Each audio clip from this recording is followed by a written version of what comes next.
भर पी आजो। रे भाई रे चल ना, तू अपना मेडलवा से मिलाओ ना। साले इतना गर्मी में पंखा घर के खराब है और ऊपर से मेहरारू से मिलवे हमरा। साला जब जाता नहीं घर में तब साला झाड़ू झाड़ू मारता। चल साला का झाड़ू से मार खाए के क्षमता तो चल मिला दिलाऊ। ए मनी भाई मजाक नू कर दियो बा, दूसरा के मेहरारू से नानू मिले के पाप लागल है। साल हमारा खचरी मेहरारू से मिली है।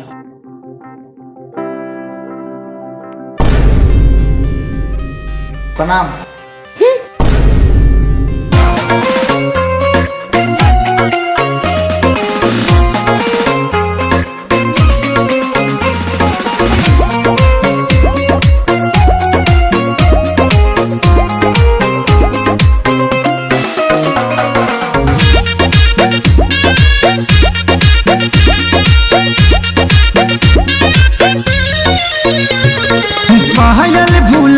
बाकी झुमकाए रानी बोलत ना बाड़ू का बा परेशानी। अरे बोला का बात बा? पायल भुलाइल बाकी झुमकाए रानी बोलत ना बाड़ू का बाटे परेशानी। काहे तोहर भोरे से लटकल बलोला हो लटकल बलोला। हाँ तो सुनी ना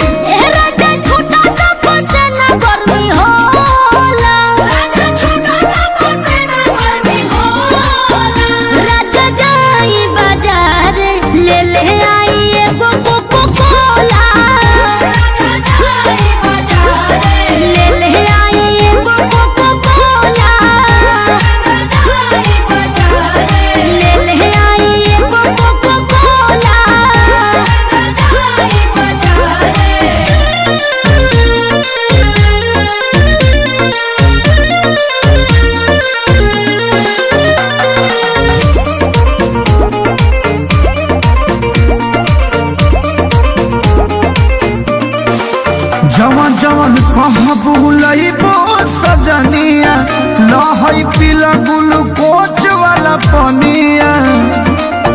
पिया हमरा के तू भुलावेला मीठा बोली के तोरा में दबावेला। लहई बेटा निखाल हो जमोला हो खाल हो जमोला। हाँ तो सुनी ना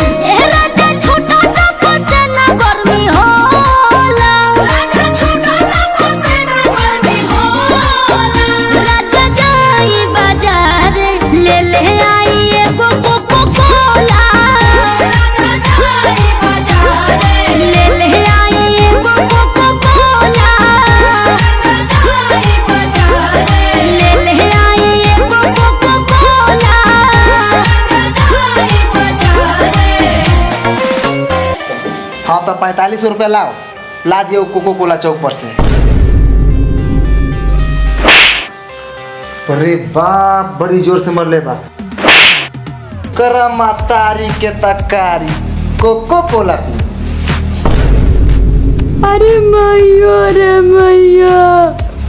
नौकरी की तलाश एक थका देने वाली प्रक्रिया है, लेकिन क्या होगा अगर मैंने आपसे कहा कि आप एक फ्री टेस्ट दे सकते हैं, अपने हिसाब से नौकरी ले सकते हैं घर बैठे बैठे। आप सोच रहे होंगे कि यह एक रैंडम विज्ञापन है, लेकिन वास्तव में सार्थक, निशा और शुभम जैसे कई उम्मीदवारों को नौकरी कैसे मिली और रिलेबल बाय अनअकैडमी के उम्मीदवार हैं। सबकी अपनी अपनी कहानियां हैं। निशा ने अपनी कैरियर की शुरुआत 10 साल के अंतराल के बाद रिलेबल के माध्यम से बिजनेस डेवलपमेंट में की। सार्थक ने कॉमर्स की पढ़ाई की, लेकिन रिलेबल के माध्यम से सॉफ्टवेयर डेवलपमेंट में नौकरी पाई। शुभम ने यूपीएससी की तैयारी के लिए भी ब्रेक लिया और फिर रिलेबल टेस्ट के माध्यम से प्रोडक्ट मैनेजमेंट में अपना करियर फिर से शुरू किया। केवल एक परीक्षा और इतने सारे अवसर। आप फ्रेशर हो या वर्किंग प्रोफेशनल, अगर आपको अपना करियर को सही ट्रैक पर ले जाना है तो रिलेबल आपके लिए सबसे अच्छा प्लेटफॉर्म है। स्विगी, ओला, अपग्रेड जैसी 200+ कंपनियां रिलेबल के जरिए हायर करती है और इसके लिए आप भारत में कहीं से भी एलिजिबल है और प्लेस किए गए उम्मीदवारों को रिलेबल की तरफ से उपहार मिलते हैं। हर महीने शीर्ष 3 उम्मीदवारों को पुरस्कार में मैकबुक, आईफोन, एप्पल वॉच जैसे उत्पाद मिलते हैं। पिछले महीने में वे रोजाना 36 लाख की नौकरियां डिलीवर किए थे और इनमें से बहुत से कैंडिडेट्स के होर्डिंग भी दिख जाएंगे आपको पूरे भारत में। मैंने डिस्क्रिप्शन में लिंक दिया है। करियर का स्टार्ट आपके पूरे करियर का जर्नी डिफाइन करता है। अगर आप भी भारत की शीर्ष प्रोडक्ट बेस्ड कंपनियों में अपना पसंद का काम करना चाहते हैं तो आज ही रिलेबल पे साइन अप करिए। ना कोई डिग्री ना कोई एक्सपीरियंस, बस skill. Go check it out today. ये देखिए मनी भाई को बीवी का गुलामी करते हुए, हाथ से पंखा हिलाते हुए, और कोका कोला का पैसा बचाते हुए।